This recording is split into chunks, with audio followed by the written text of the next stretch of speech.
சற்று முன் கிடைக்கப்பெற்ற மிக மிக முக்கியமான செய்தி ஒன்று வெளியாகி உள்ளது. தமிழக சட்டப்பேரவையில் நடைபெற்ற மிக முக்கியமான மானிய கோரிக்கை நிர்வாகத்துறை ஒட்டுமொத்தமாக எதிர்க்கட்சியினர்கள் ஆளும் கட்சியின் அமைச்சர்களிடம் விவாதத்தின் பொழுது முதல்வர் மு.க.ஸ்டாலின் அவர்கள் பதில் பேசாமல் அமர்ந்திருந்ததால் அதிமுகவின் எம்எல்ஏ அம்மன் அர்ஜுனன் அவர்கள் கனத்த குரலில் பேசியதில் சபாநாயகர் அப்பாவு அவர்கள் கை நீட்டி முதல்வரை பேசக்கூடாது, முதல்வருக்கென்று மரியாதை இருக்கிறது அப்படி என்று பேசியுள்ளார். உடனே அம்மன் அர்ஜுனன் அவர்கள் மரியாதைக்குறையாக பேசவில்லை, சொன்ன வாக்குறுதி என்ன ஆச்சு, அதை விட்டுவிட்டு கலைஞரின் புகழாரத்தை பற்றி மட்டும் பேசுவது சரியா?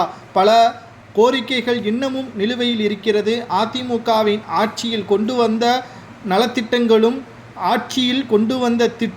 தான் திமுகவின் ஆட்சியில் நிறைவேற்றப்பட்டிருக்கிறது. 85% அதிமுகவின் ஆட்சியின் பொழுதே முடிவுக்கு கொண்டு வந்த திட்டங்களை 15%ஐ 4 ஆண்டுகளாக இழுத்தடித்து திமுகவின் பெயரை பதித்து மக்கள் மத்தியில் வெளியிட்டால் மக்கள் ஏமாற்றி விடுவார்கள் என்று மட்டும் நினைந்துவிடக்கூடாது.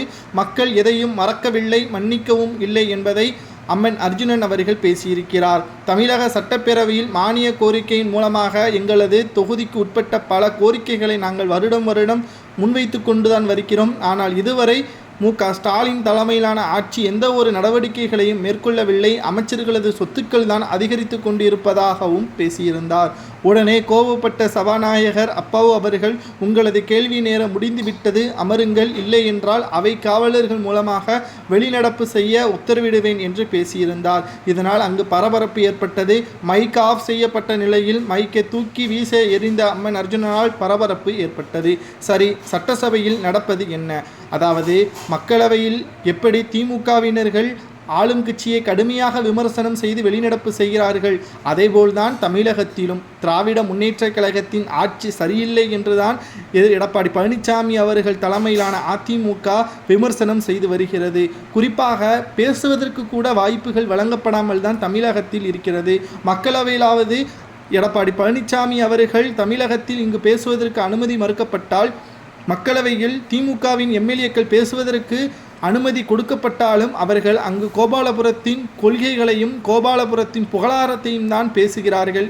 இப்படி பேசினால் எப்படி மத்திய அரசிடம் இருந்து நிதிகளை பெற முடியும்? கொரோனா காலகட்டத்தின் பொழுது அதிமுக பாஜகவிடம் இருந்து பல கோடிகளை நிதியாக பெற்றுதான் கொரோனா காலகட்டத்தின் உயிரிழப்புகளை தடுத்தது. அப்பொழுது திமுக ஆட்சியில் இருந்தால் நிச்சயம் தமிழக மக்கள் மிக கணிசமான நபர்கள் உயிரிழந்திருப்பார்கள் என்றும் அதிமுகவின் எம்எல்ஏக்கள் கூறி சட்டசபையில் பரபரப்பை ஏற்படுத்தியிருக்கிறார்கள்.